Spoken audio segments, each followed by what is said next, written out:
Shalom, Yasha.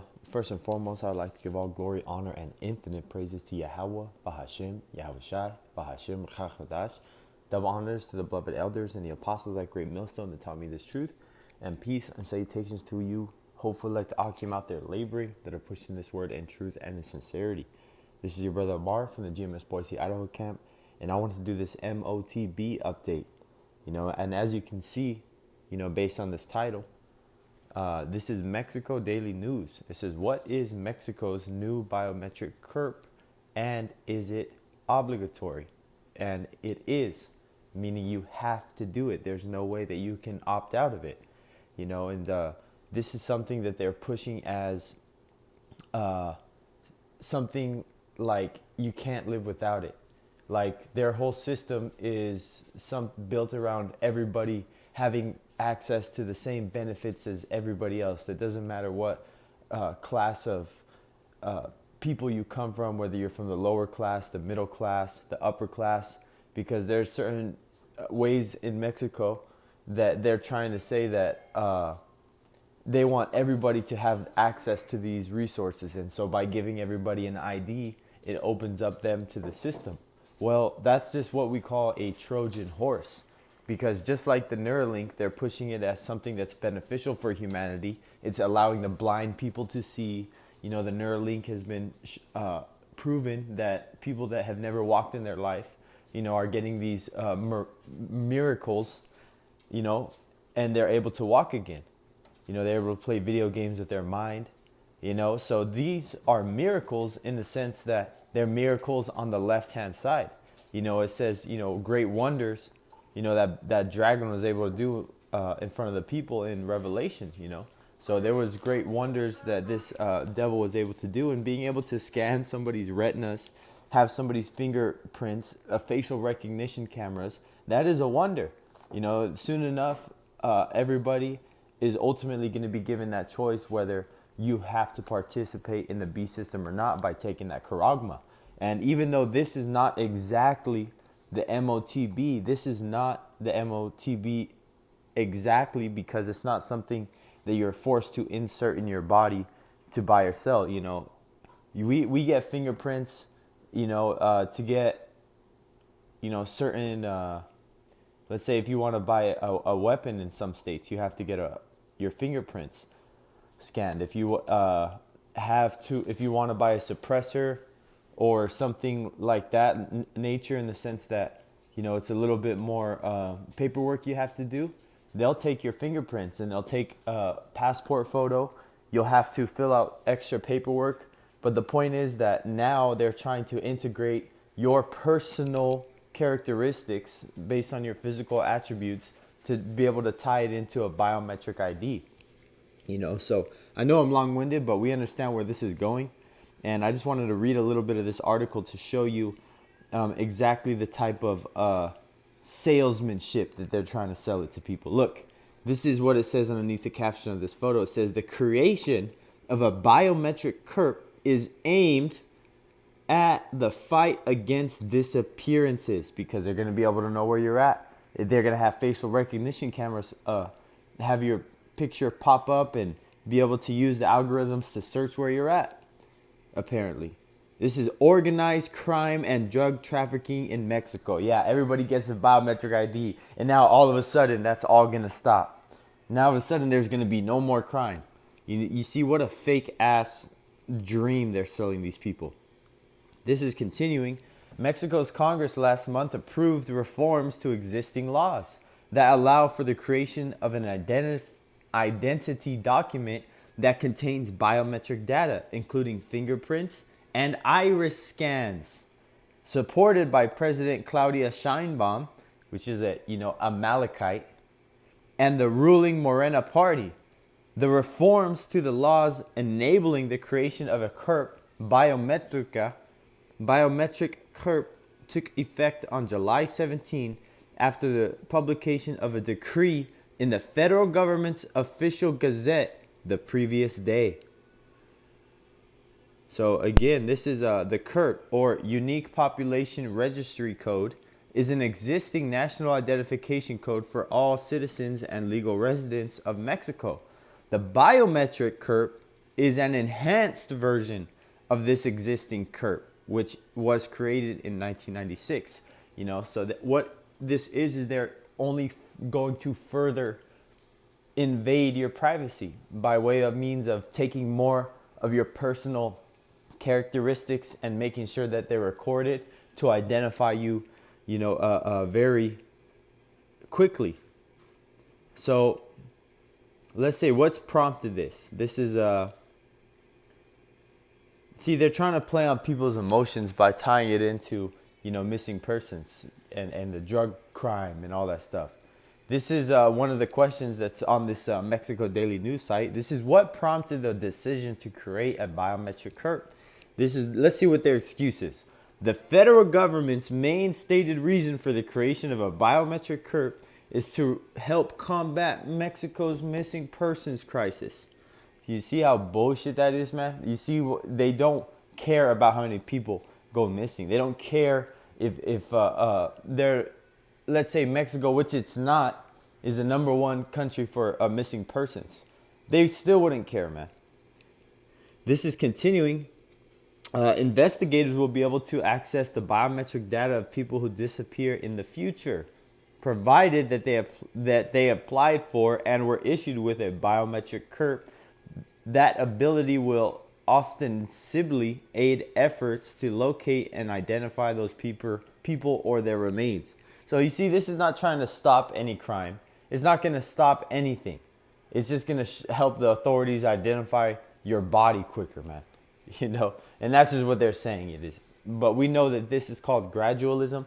This is something Esau uses to slowly enter into that more of a beast-like, 100% draconian, state-controlled population, man. To the point where they eventually want to control your thoughts. They want to know where you're at, how many heartbeats you have. Esau wants to be that all-knowing, he wants to be like the Most High. So I wanted to get some of these scriptures because, as you can see, these things are very quickly increasing around the world to the point where no one is going to be able to deny the scriptures.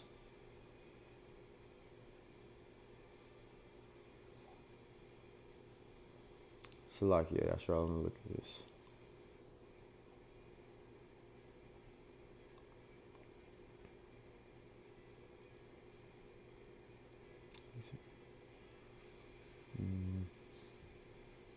Is it malignant wings?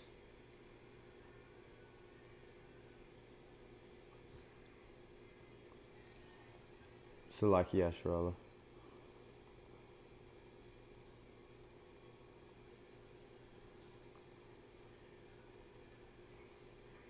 Malicious. It's malicious.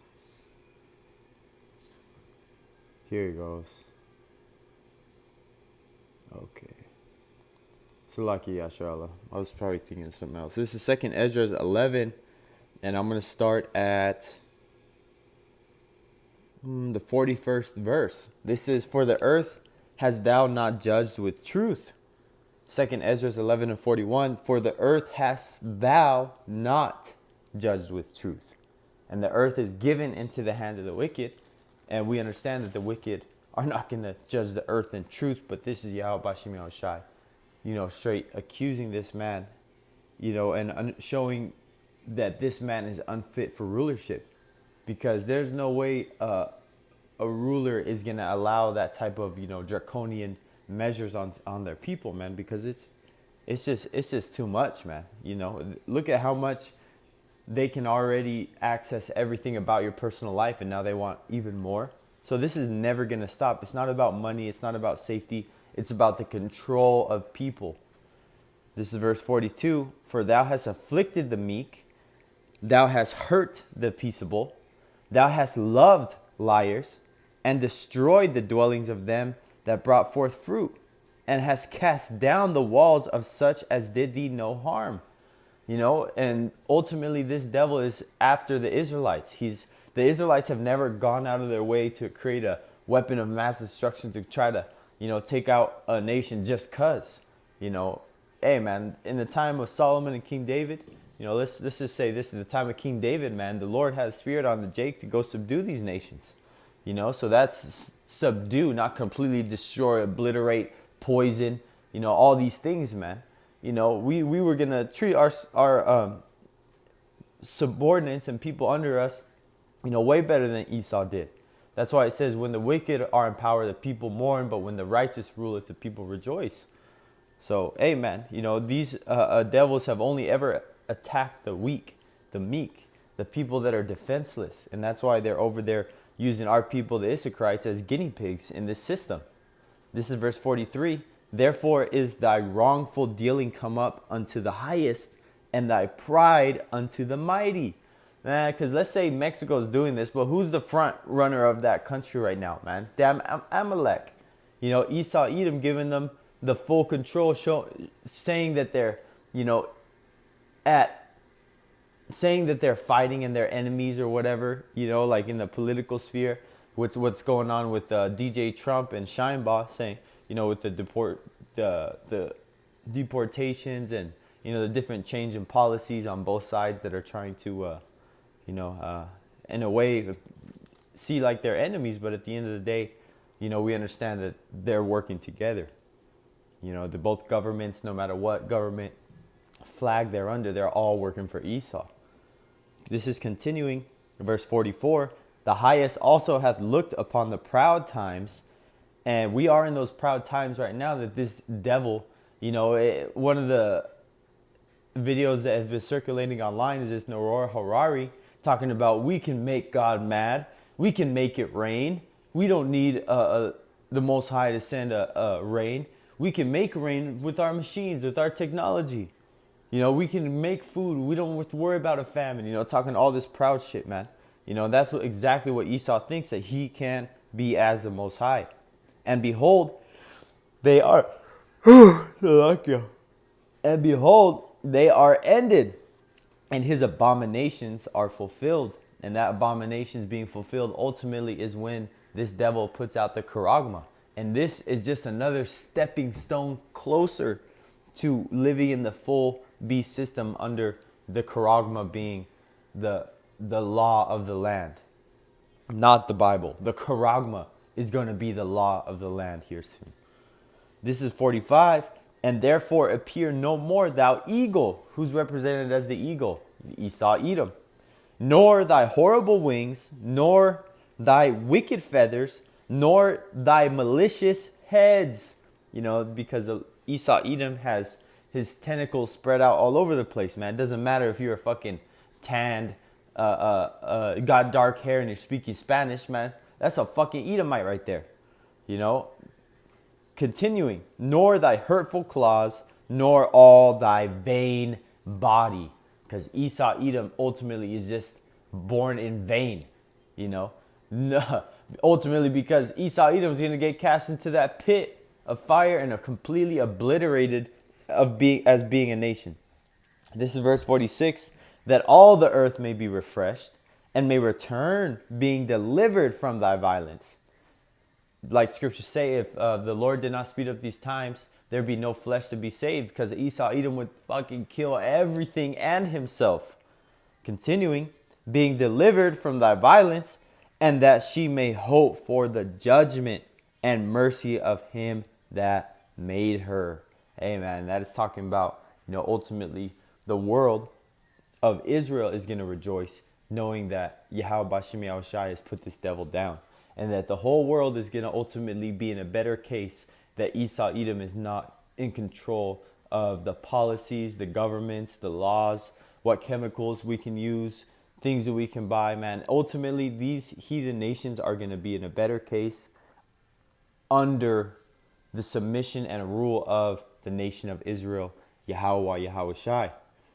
So you have to understand that this is all a process, and even more of an example to the world of how not to rule the world. This is an example of how not to manage a creation of Yahweh Bashem Yahushai. And if you don't do it according to his will and his laws and his statutes and his judgments and his commandments, you're going to get wiped off the face of the map. Amen. So this news update on what's going on over there in Mexico. Lord willing, do another video on it as more information comes out. But as you can see, man, that B system is being openly talked about, man. Iris scans, biometric data, in the sense that they could start out with iris scans and fingerprints, but what are they talking about here in the United States? They're talking about health bracelets, wearable devices that will track your health data. So this is just continuing down the road of gradualism. So Lord willing, that this lesson was edifying unto the elect. Till next time, I'd like to give all glory, honor, and infinite praises to Yahweh, Bahashim Yahweh Shai, Bahashim Chachadash, and double honors to the beloved elders and the apostles at Great Millstone that taught me this truth. And peace and salutations to all you hopeful elect Akim out there laboring, that are pushing this word in truth and in sincerity. Till next time, Lord willing, Shalom.